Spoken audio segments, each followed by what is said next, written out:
नमस्कार दोस्तों, मेरे YouTube चैनल पर आपका स्वागत है। कुंडली देखने की चर्चा के अंदर आगे हम बढ़ेंगे कि ग्रहों की अवस्था क्या होती है, उसका अंश क्या होता है, उदय कब होते हैं, अस्त कब होते हैं, ग्रह वक्री कब होते हैं और मार्गी कब होते हैं। मैं ये चीज़ों के नाम बार बार यूज़ करता हूँ, तो सामान्य जानकारी देता हूँ कि जो कि ग्रह की अवस्था क्या है। जैसे बोलता हूँ ये इतनी डिग्री का है, ये इतनी डिग्री का ग्रह है, ये उदय है, ये अस्त है, ये वक्री ग्रह है, ये मार्गी ग्रह है। इनके बारे में थोड़ी सी जानकारी आपको ये सामने मैं बता रहा हूँ।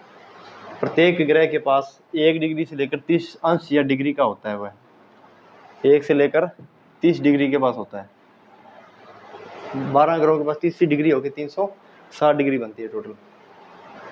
और 1 से लेकर 10 डिग्री के बीच ग्रह क्या होता है, युवा होता है। 10 से 20 डिग्री के अंदर वयस्क या किशोर माना जाता है, यानी कि जो पूरा अच्छा प्रभाव देता है। 20 से लेकर 30 वृद्ध माना जाता है। मतलब क्या है, एक ग्रह के पास 30 डिग्री तक की पावर है 100%। तो 1 से 10 डिग्री के अंदर होगा तो वो अपना 33% रिजल्ट देने में सक्षम होगा, उतनी पावर होगी उसके पास। अगर 10 से 20 होगा तो वो 60 से 80% पावर होगी उसके अंदर अपने जो प्रभाव है देने की। जितना मतलब 10 डिग्री से कम होगा उतनी पावर कम होती रहेगी। जितना 20 डिग्री के करीब होगा, यानी कि बीच वाला होगा, तो मिड पॉइंट में वैसी पावर देगा अपनी, मतलब रिजल्ट देगा। लास्ट आती है 20 से 30 डिग्री, ये वृद्ध ग्रह माना जाता है। जैसे बूढ़ा आदमी क्या है, 50 साल 45 साल बाद कितना रिजल्ट दे पाता है, अनुभव होता है। 33 मान लो आप, ये उससे थोड़ा कम प्रभाव देना। इससे थोड़ा ये और ये एक जैसे ही हैं। मेन जो पावर है ग्रहों की 10 से 20 डिग्री के अच्छे अंदर ज़्यादा वृद्ध माने जाते हैं। अब 1 डिग्री से लेकर 3 डिग्री तक और 27 डिग्री से लेकर 30 डिग्री तक, ये क्या ग्रह बहुत डिग्री या अंश कम माने जाते हैं।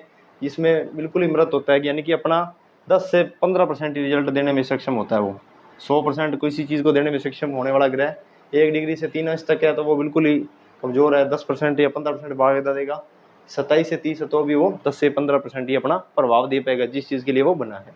उसके बाद आता है कि मैं बोलता हूँ कि कई ग्रह क्या हैं, अस्त हैं। मतलब सूर्य क्या है, सबसे बड़ा ग्रह है पृथ्वी के, मतलब ऐसे सबसे बड़ा ग्रह है, ग्रहों में राजा है। और वैसे तो साइज में तो और भी ग्रह बड़े हैं, लेकिन सूर्य के जब भी कोई ग्रह, मतलब यहाँ सूर्य यहाँ कोई भी ग्रह, इनकी दूरी 8 डिग्री तक होगी। तो 8 डिग्री के अंदर मान लो यहाँ बुध आ गया 8 डिग्री तक, तो ये क्या है, अस्त हो जाएगा। सूर्य के 8 डिग्री की दूरी पर कोई भी ग्रह आता है, इनमें से जो भी ग्रह है, तो वो क्या हो जाएगा, अस्त हो जाएगा। तो सूर्य के जो पास होगा 8 डिग्री के 8 डिग्री से, मान लो सूर्य 1 डिग्री का है, कोई ग्रह 7 डिग्री के पास उसके पास बैठा है, तो वो अस्त माना जाएगा। मतलब सूर्य के नज़दीक होने पर ग्रह अस्त और उदय होते हैं। उससे ज़्यादा अगर डिफरेंस है सूर्य और ग्रह का, तो वो उदित माना जाता है।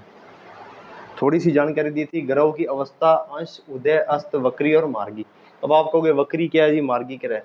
कोई भी ग्रह, जैसे मान लो ये इसका ग्रह है, जैसे जैसे ये मान लो आकाश गंगा में ऐसे भ्रमण करता है, ऐसे मान लो यहाँ से शुरू हुआ। अब राशियाँ कैसे बनी हमारी, 12 राशियाँ, मतलब इन राशियों का ऐसे अगर कोई अपने ड्रॉ करके अगर कुछ बना दें ऐसे, तो जो साइन बन गया उसको एक नाम दे दिया, उस राशि को बना दिया।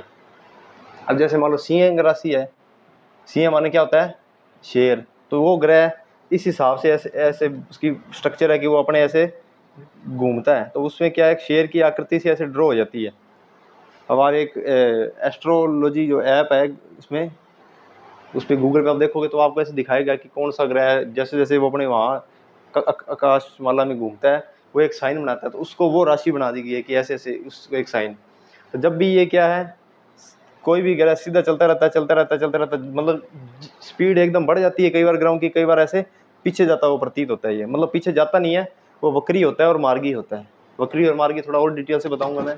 ये थोड़ी सी नॉर्मल जानकारी थी ग्रहों की, अध्यय, अंश, अवस्था, उदय और वक्री और मार्गी। मतलब ये चीज़ों से समझ आ जाएगा कि 1 से 10 डिग्री में कितना प्रभाव देता है, 20 से 30 में कितना, 10 से 20 में कितना, 20 से 30 कितना, सूर्य के कितने अंश पास है तो अस्त है, कितनी दूर जा है तो वो मार्गी है, और 1 से 3 डिग्री है तो कितना प्रभाव देता है, 27 से 30 है तो कितना देता है, युवा है, वयस्क है, वृद्ध है। ये चीज़ें थोड़ी जानकारी आपको होती है, तो आपको कुंडली में जो वो चीज़ें बोलूँगा या कुंडली रीड करते समय बोलता हूँ तो आपको अच्छी से आसानी समझाएगी। ये एक बार लिख लोगे या मान लो साथ साथ इनको देख लोगे एक वीडियो को 1 या 2 बार, तो आपको ये चीज़ें समझ आएगी। धन्यवाद दोस्तों।